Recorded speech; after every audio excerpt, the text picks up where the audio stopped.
your interview. Okay, And honey. I'll do a very short intro that you gave me. Yes. So any second, I'll be right back to you. Okay. My bathroom just flooded a couple of minutes ago. Oh no. You know, I'm your therapist now. How does that make you feel? I feel very, very comfortable with you. Hey, Facebook land.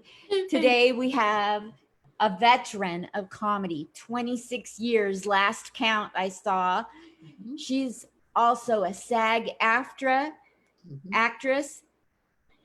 Carol Metcalf-Roth is a stand-up for 26 years, a professor, a MFLC, MFT, and documentarian, and SAG-AFTRA actress. And needless to say, least, not least or last, well, it is last, but not the least, Right. she is a proud Air Force brat. Yes, I am.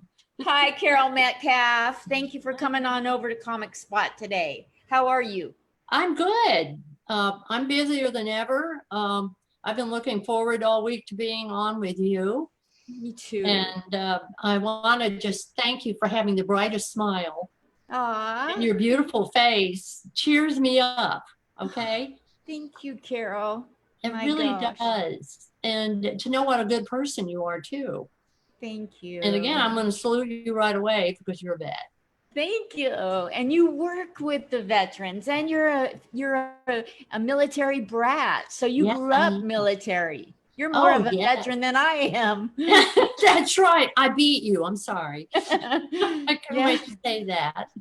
You grew up around military people, and you're an actress and a documentarian and a comedian. I can see where the comedy would be necessary. Yes. Well, I was always the newest kid in class. Okay, I walked in. And I'll give you an example. I was 5'8" and weighed 105 pounds when I was 13. Whoa. And so everybody said, hey, blow a flagpole. Is it raining up there? You know, your head's in the clouds. I was always being poked on, so I learned how to poke back in a nice way, if you know what I mean. I do. So you were tall and slender. Were you walking to all the bases? Well, they had base schools. So what we would do is when my dad would be deployed to different base schools, I was always a new kid in class.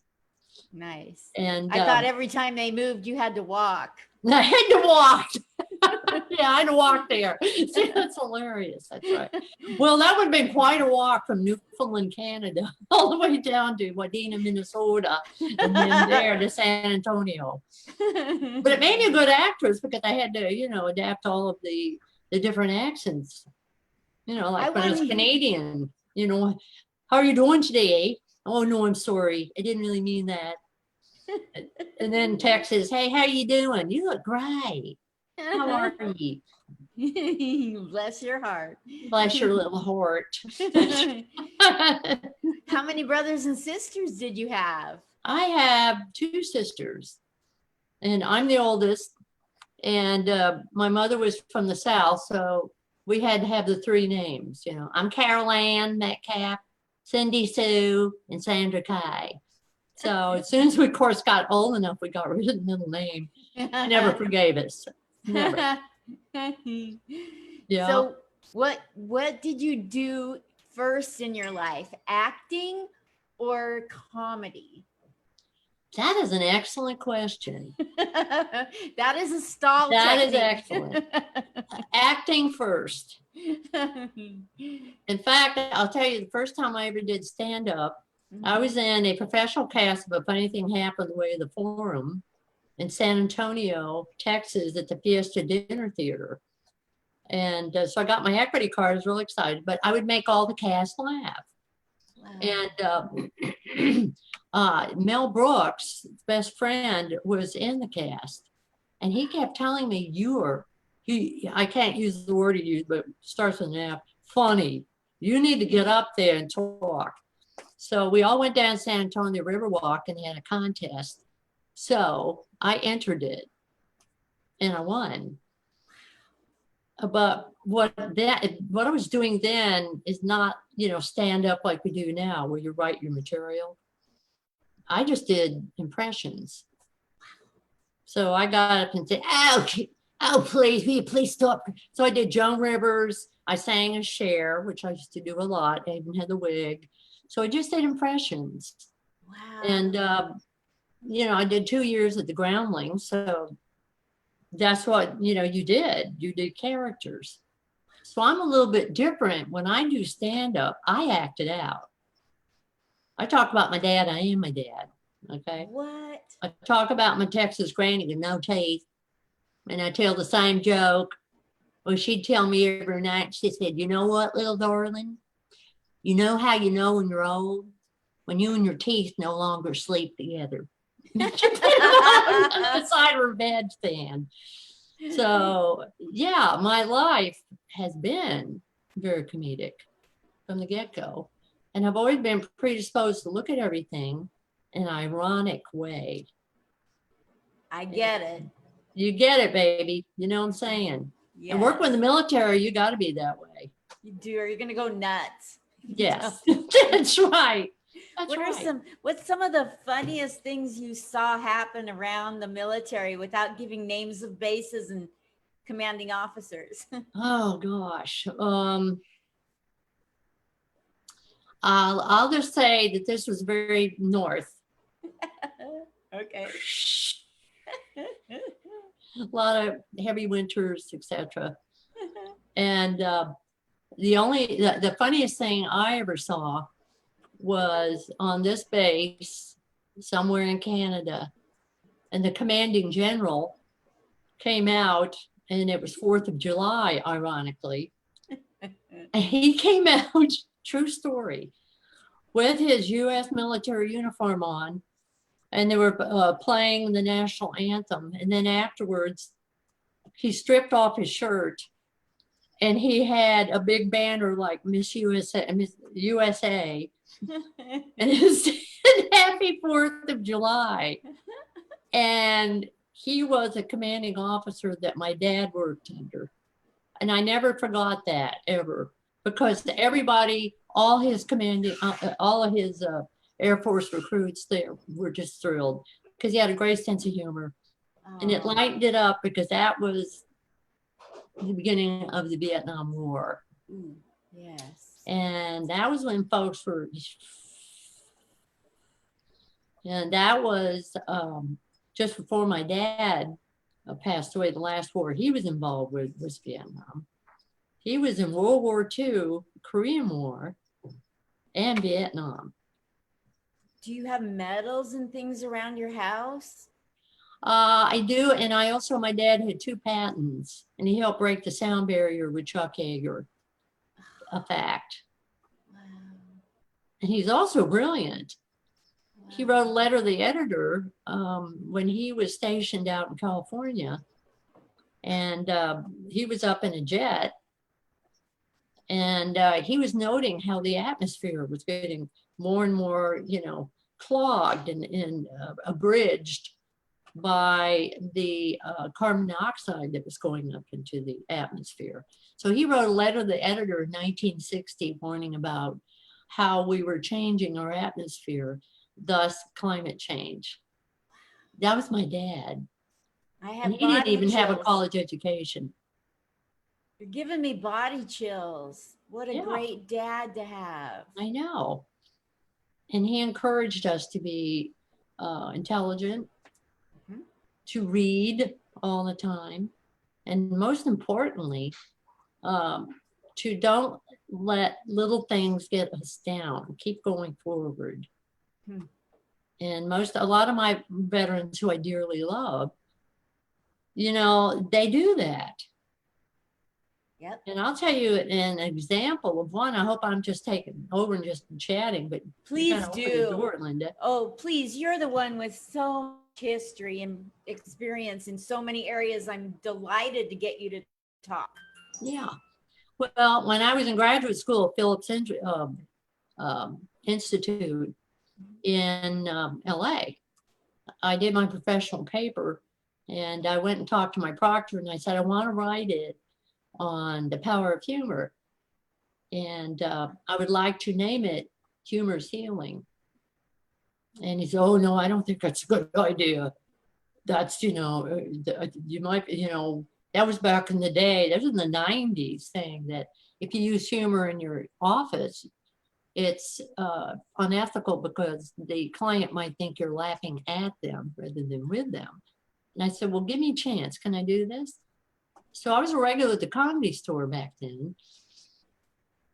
So I wrote my paper. He laughed his ass off. And then I said, may I show this and demonstrate it? I brought 5 of my fellow comics who had different things happen to them in their lives and how they coped. And one of my comics was a veteran, and he lost his arm in Vietnam. And he gets up and he says, hey, everybody, I'm sorry, I'm late. It's one of those days you think, what am I forgetting? What am I forgetting? And he looked over at where his arm was. She says, okay, now that I've got through with that, we know what's going on here. And he was hilarious. And it wasn't disrespectful. Everybody loved him. Yes. And would hug him afterwards. Yeah. But yeah, that's why I grew up. I grew up being able to reframe just about anything. Isn't it great to be able to have the superpower to take, like when your bathroom floods and an hour later you can come up with a joke? Right. It makes it all worthwhile. It really does, Linda. And I know that you're a really great comic because that's what we do. I write every day. When something ridiculous happens, I got to write it down. Like I have one of my fellow therapists that got really upset because the door slammed behind them and they couldn't get in their office. And so they were going nuts, and cursing. And said, can I help you? I said, I had a client in the room. And he said, oh, I'm so sorry. Well, the client was laughing and loved it. Because she said, you're really human beings. That's what I would have done too. So that's another example of it. Exactly. Yeah. What are some great stories you have from being around comedy for this many years in the clubs? Oh, yeah. Oh, this is great. Thank you. I was hoping that you would ask me this. Oh, good. When I first came out to California, it was in 1986. No, 89, I'm sorry. And so I was so arrogant because I had been getting paid to do gigs in Texas that I just walk in the Comedy Store. No problem. I brought my resume with a headshot. The guy at the front, we were going into the main room. I thought, well, my name is Carol Metcalf, and here's my resume. And he said, go to the back of the line. You get 3 minutes. So 3 minutes. So I go up and I said, well, I'm disappointed. I usually do 20 to 30. And they said, well, you have to sign up if you want to audition in front of our owner, Mitzi Shore. So I signed up real confident, 2 weeks I got to audition for her. And so I was doing some jokes that I had written. And so afterwards she's sitting with a cocktail and she says, Carol, come here. Be yourself and do what you know. That stunk. No, you don't. Sorry. Come back. She said in 2 weeks, and I want to see you do Texas. Because I still had an accent and everything, and I was trying to ignore that and do political jokes and be more, edgy. So I came back and did my Texas stuff, my granny, and sang, like I was in a Pentecostal church. And she's sitting there and she says, you're on. I like it. You were yourself. And that was so sweet of her. And I never forgot that.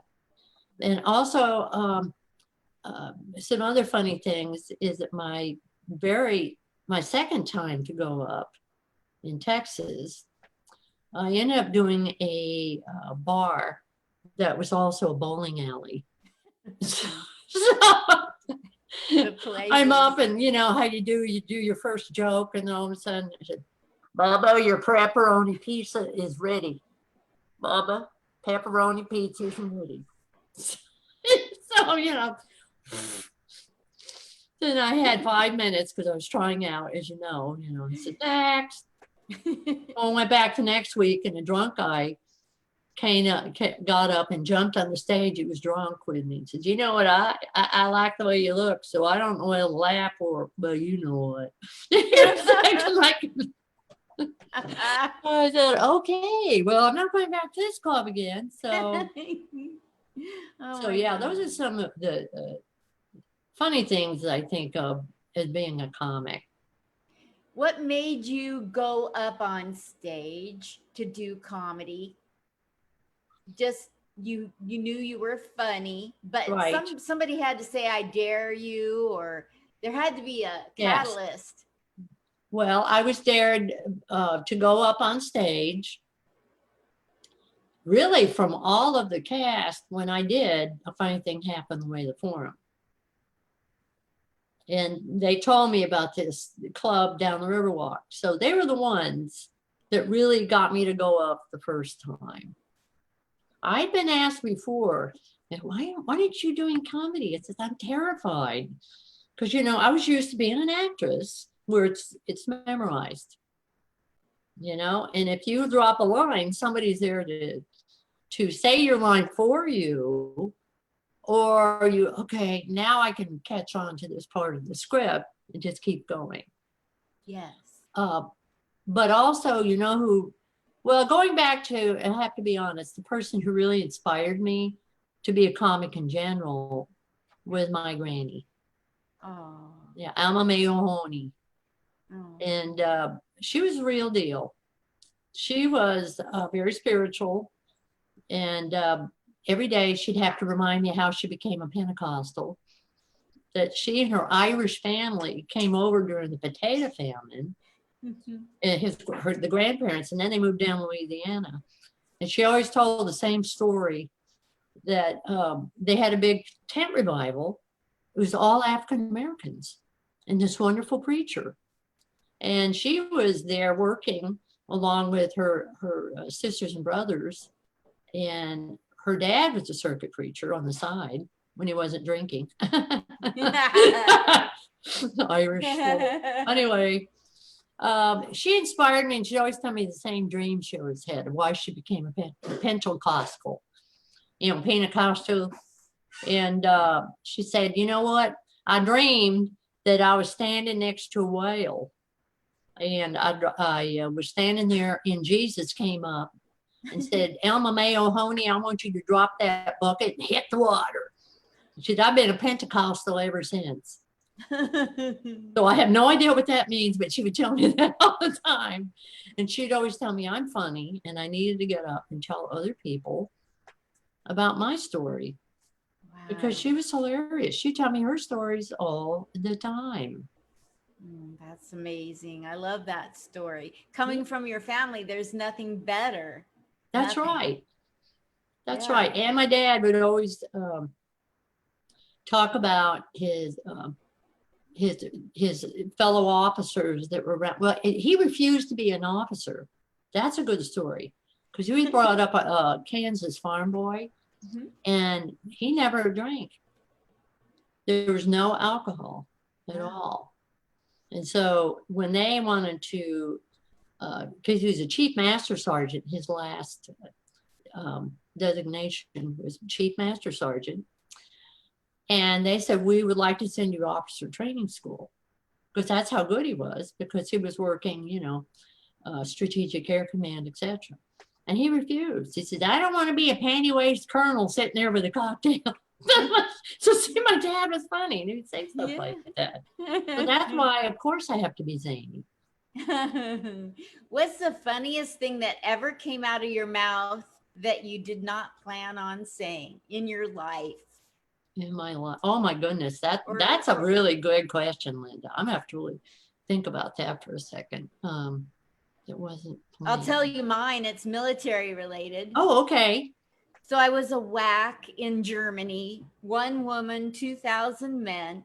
Yes. And every time I would walk in an office at my headquarters, my colonel would say, he'd stop talking to the guys and look at me and say, they call me the 60-minute man. I got so sick of hearing it. Right. And I'll put up with you twice. The third time, something's Mhm. going to come out unplanned. It's Right. just rote. Right. And so third time I heard it, he said, I didn't know myself well enough to know it was going to happen. Right. So he goes, they call me the 60-minute man. I said, what, to get it up? That was the last time I heard that phrase. All right. That was funny, Linda. That was fantastic. That is fantastic. No more promotions after that. I didn't get Well, burdened with, having to I'm sew going to on. tag on to that. Now you reminded me, because I had a job where I was hired, okay, Mhm. and I was hired to be a therapist slash program manager, and this was working with kids at risk. All right, and I remember going in, and there were African American, Mexican American kids who I ended up adoring. And I walked in, and we had our first meeting of group therapy. And the woman who was in charge and leaving, she was saying, I'm warning you, they won't like you. Okay, just get ready for it. All right. She says, I'm leaving after 6 months. So I walked in. And so I was, talking to them. Hi, my name is Carol Metcalf, and I'm a licensed therapist. I'm here to help you today. And we're going to talk about potentials that you have. And so one of the African-American guys, he jumped up and he threw his chair at me and says, damn, you're a dumb blonde. You don't know what the hell you're talking about. And he said, I'm going to teach you stuff. And I said, and I'm going to teach you how to wear a belt. Your pants just fell down, and I can see it. And I can see your crack in the back. Every guy in the place, damn, they were on my side after that. And I said afterwards, after I said that, and I just stared at him and smiled. And then he smiled and he left the room. He came and knocked on my office door a week later, and he said, okay, I'm ready. And I gave him some really good therapy. And this is a kid that was getting ready to turn 18, go to prison. That's a real story. And so I took a chance of losing him, because I jumped on that opportunity and said something humorous, and the other guys loved it. So it wasn't offensive to them, and to him, it opened the door that I was a real deal. That gives me chills. Well, you know what? He was a really wonderful young man. He really was. And guess what? He turned out to be a therapist himself later in life. Oh my God, Carol. I have these stories that they sound made up, but it's true. And what I always tell people when they see kids at risk, or you see folks that are homeless on the street, don't make a judgment. No. You don't know them. You don't know their story. They want to be seen. And I see them. And I'm proud of my work doing that. Yes. Thank you so much for the work you do. Thank you. Yes. I'm sure you love all your veterans that you deal with. I adore them. And I'll tell one story that I got schooled by a Marine. And he came up to see me. That's when I was an MFLC, military family life counselor. And so again, he opened the door for him, and I said, hi. He says, you don't look like a therapist. So I said, I know. So he came in, and he was really nice, but he had already endured a brain injury, PTSD. Mm-hmm. And so we were talking. It can be difficult. Yes. And I said, tell me your story. And so he started telling me his story. And I said, I know exactly how you must have felt. And he looked at me and said, you don't have any idea the way I felt. He says, you're a blonde lady from Encino who happened to come in and take this job. And and for a minute, it hurt me, Linda, but then I said, you know what? You're absolutely right. You have to tell me. And I want to let you know I'm here for you. No judgment. Hmm. So he just kind of sat there. I didn't know if he was going to leave or not. But he turned around. He was getting ready to leave. He says, you know what? You're honest, and I'm going to give you a chance. And we did some really good work together. That's great. So my life's like a movie. Yes. It really is. I had a counselor at the VA in Portland, and every time I told her a symptom, she would say she had it. So I turned it into a bit. Of course you did. You had to. That's what we have to do. My sisters tease me and say, I'm not telling you anything that happened at my job or anything, because you'll make a joke out of it. When you come to Austin again, I'll see, and it'll be me. And I said, well, I said, that's because I love you. You're part of the family. Finally, my sister said, you can take anything from my life and use it, because I think she figures I will anyway. That's right. Exactly. That's right. Well, how has your family accepted your comedy life and your acting life? My sisters love it. They adore it. But both my parents, my dad and mom, before they passed, and I moved out to California with my ex-husband, who is Armenian Texan, only Armenian Texan I could find. I always joke. He was in my act. Bartom Baba Merjanian. So anyway, we just took off. So they were not pleased either way. They ended up loving him after a while, but they didn't come to my wedding.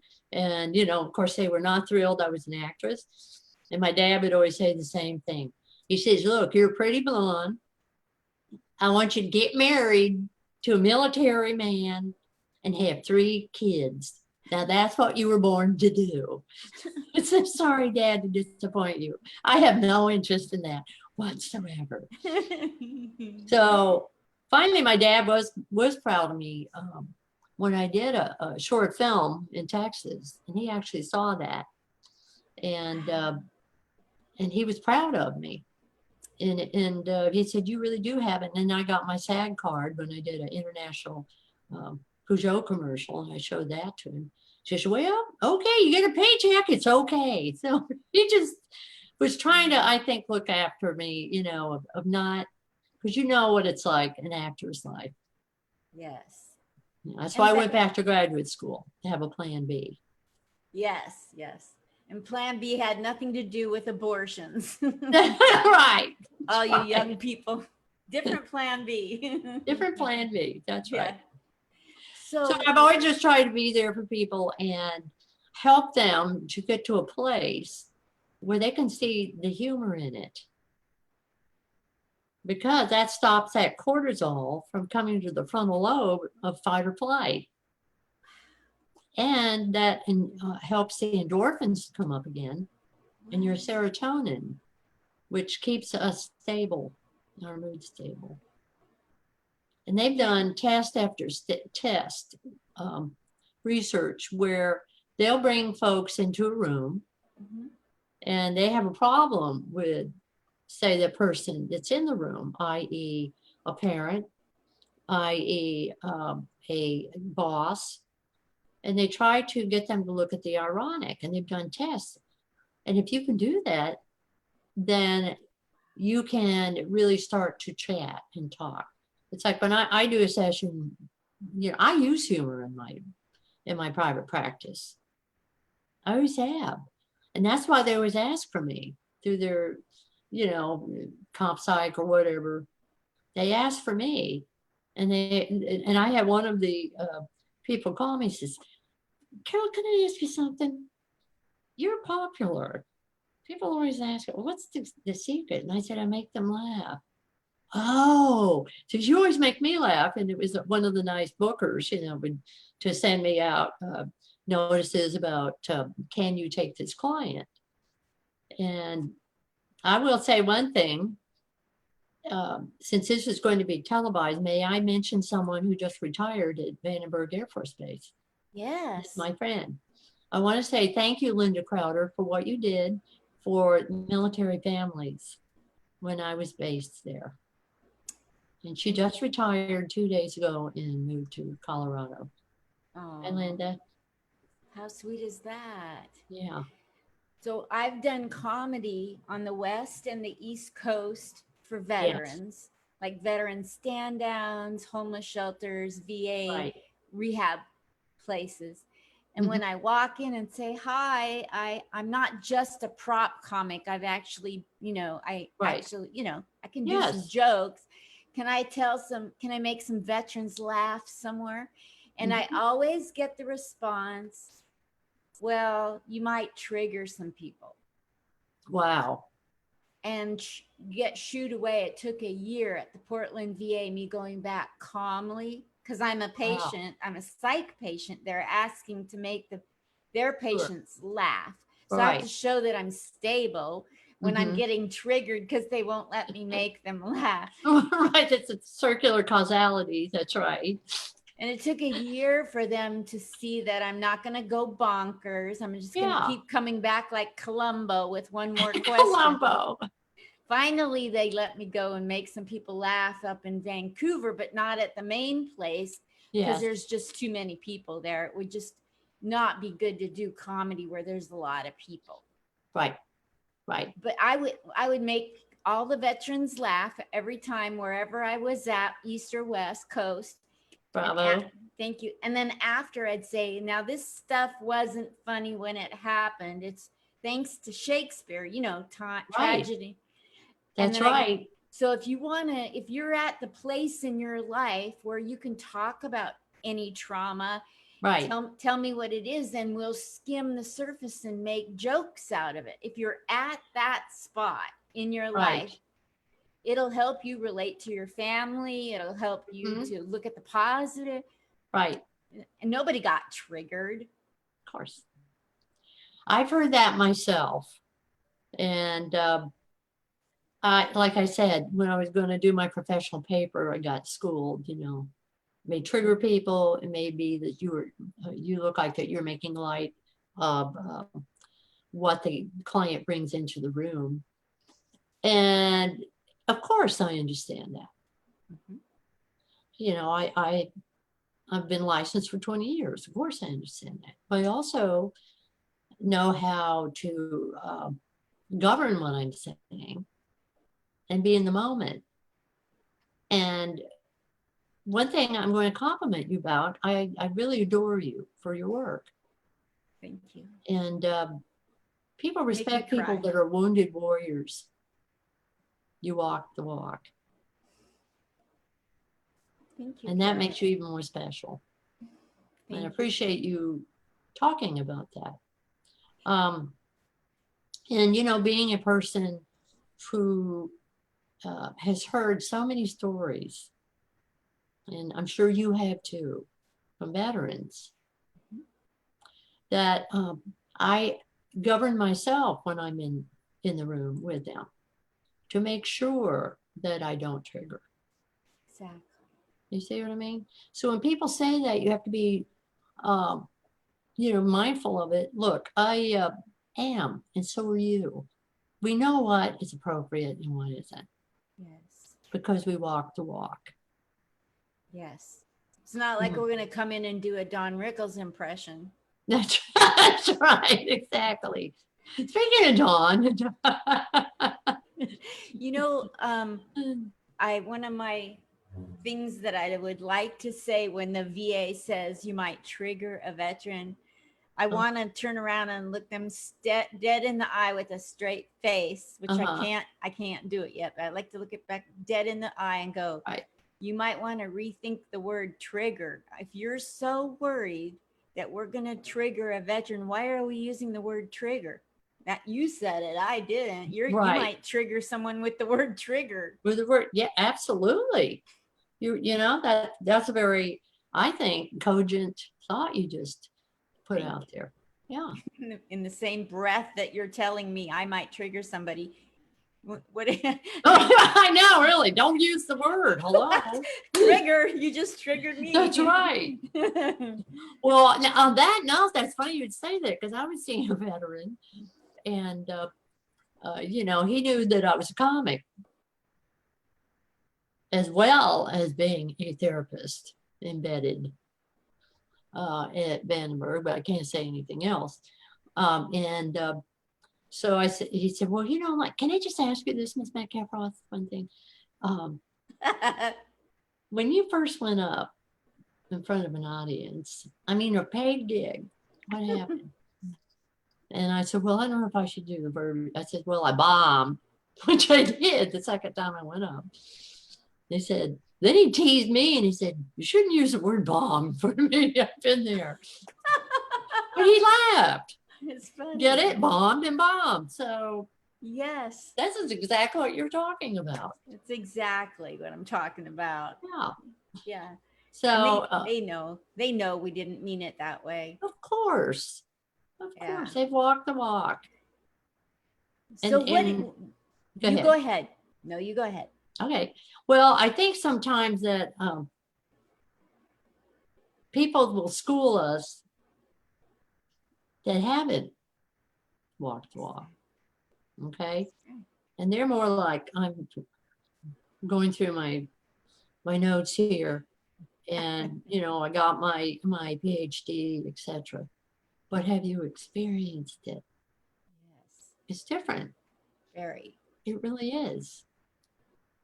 And I'll go back to working with kids at risk. The most wonderful therapists and teachers were kids at risk. Wow. And somebody looked at him and said, I want to help you. I believe in you. Wow. That's it. Just takes one. Wow. You know who I respect highly? Denzel Washington, one of the greatest actors we have. And he always talks about Boys and Girls Club, you know, where he went in and encouraged him in his pursuits, his creative pursuits. And I'm on also tag on him. Hope he watches this. Say thank you, sir, for financing the housing that they have at Fort Sam Houston, Texas. What? Where families would come and stay now when one of their loved ones has been injured in a war and are staying there at Fort Sam Houston. I have written a script called The Beach Pavilion in honor of the Beach Pavilion. And that's where they would send all of the wounded, wow, all through Vietnam, Iraq, Afghanistan. And my sisters still live in Texas.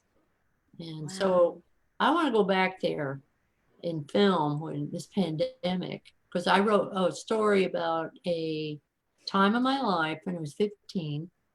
And I spent almost 3 weeks going to visit my dad, who almost lost his hand, and the stories of all the young people that were there, young male soldiers that were playing their transistor radios on beds in the hallways because they didn't have enough room. Yeah, and making them laugh and being there with them. And they were great singers, storytellers. So again, it's not what happens to you. It's how you reframe it and move forward. Wow. What's the most memorable veteran you've met in your life? Oh man, who is? Oh, who is? Yeah, who's the most memorable veteran? The veteran that lost his arm in the war and was able to go up and make a whole audience laugh. And the second one would be a wonderful African-American Special Forces military vet who helped to save his regiment. And they have a really wonderful movie that's coming out because I've worked for, just see the film The Post. The Post is what it's called. Yes. Is it all, it's coming out? Yes. It's coming out on, I think Hulu and because, they can't have it in film, but it was based on Afghanistan, and Jake Tapper did a whole interview about it and talking about it and the heroes that were in that regiment just back not that long ago. It's 2009. I'll watch it. I'll look for it. Please watch it, because one of the individuals, I can't say anything, had met them. That was in that. I have to tell you about the gentleman who is a veteran I'll never forget. Okay. I was getting just a refill in the middle of the night because I was in pain at the VA outpatient clinic. Right. And there's a long line. It wasn't very important. So I said, I'll be right back. I'm going to go get a coffee. Right. You know you're not that sick if you think right. If you can go get a coffee. Get a coffee. Yeah. Yeah. And so I go over there to get coffee, and this guy wheels himself into the cafeteria. Of course, I want to make you laugh, Yes. And I noticed he had a hole in his knee. Wow. So I said, what in the hell are they doing to you here? It was the most profound, like, oh my God, what are they doing to you? He said, well, I've been here 3 months. They did knee replacement, but they didn't order the knee.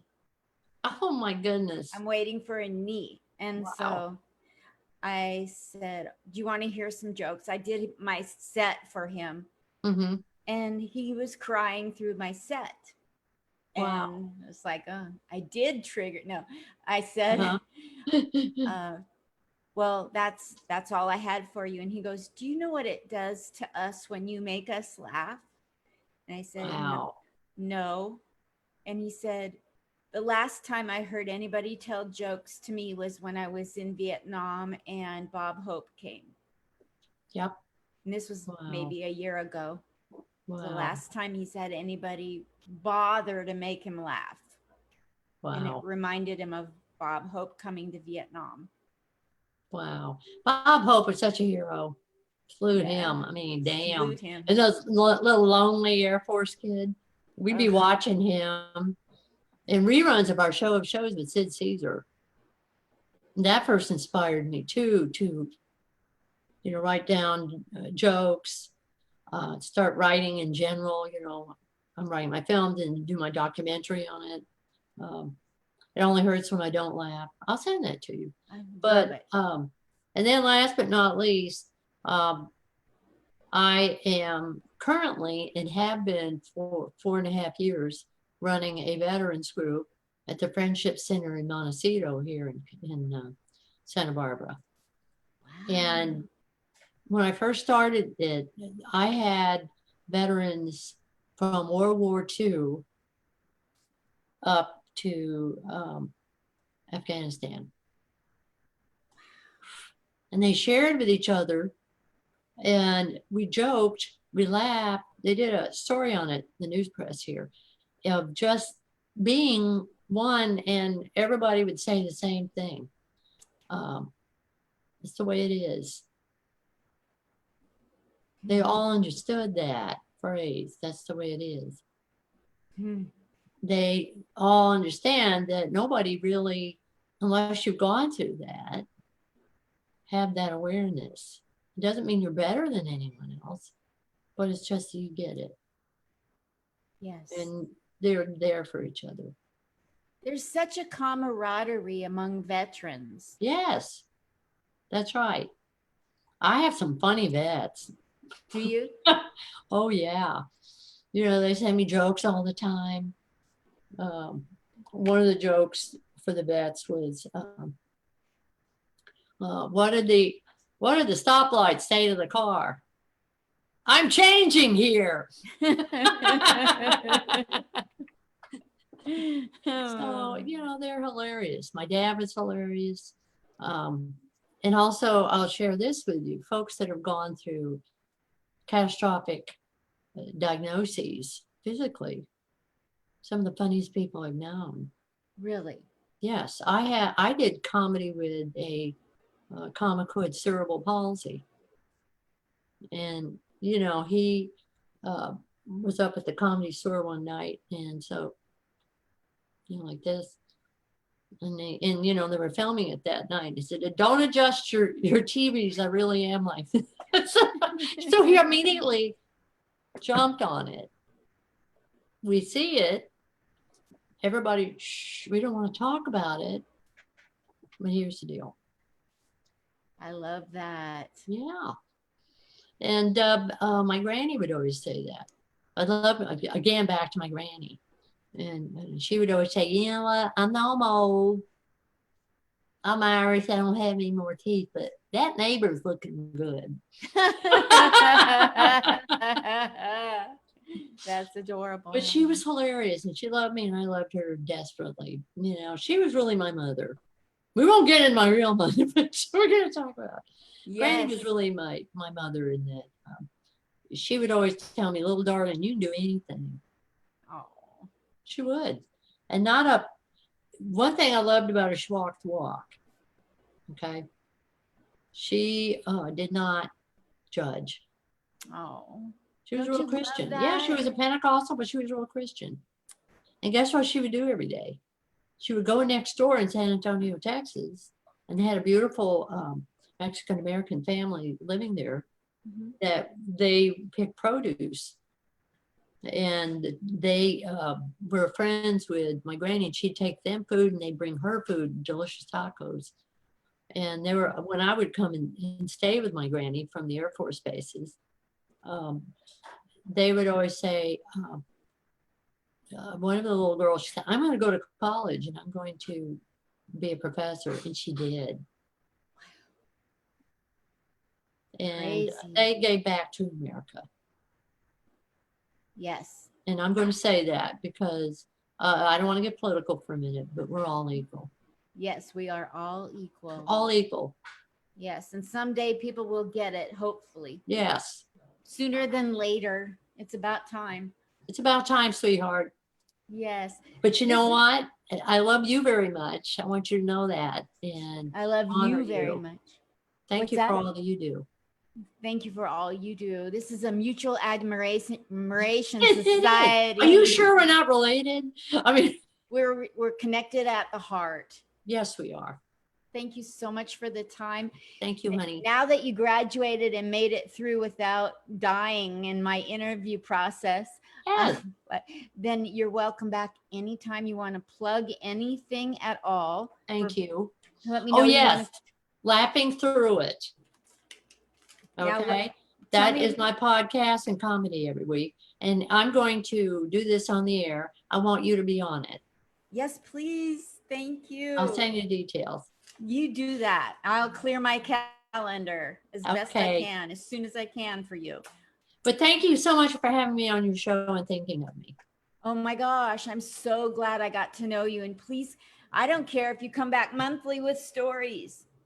Well, I can do that. I would love it. Same goes to you. I'm inviting you back monthly, Carol Metcalf. Thank you.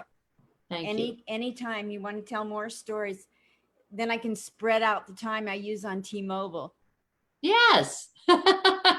Let's do it. Okay. Monthly. All right. I'll Let's send do you it. information about mine too. Okay. All right. You got Bye, a deal. gorgeous. Have a wonderful night. Bye, gorgeous. Love you. Bye, Bernie. Yeah. Bye, Bernie. Bye. Bye. Love Bye, you. cutie. Love you. Bye.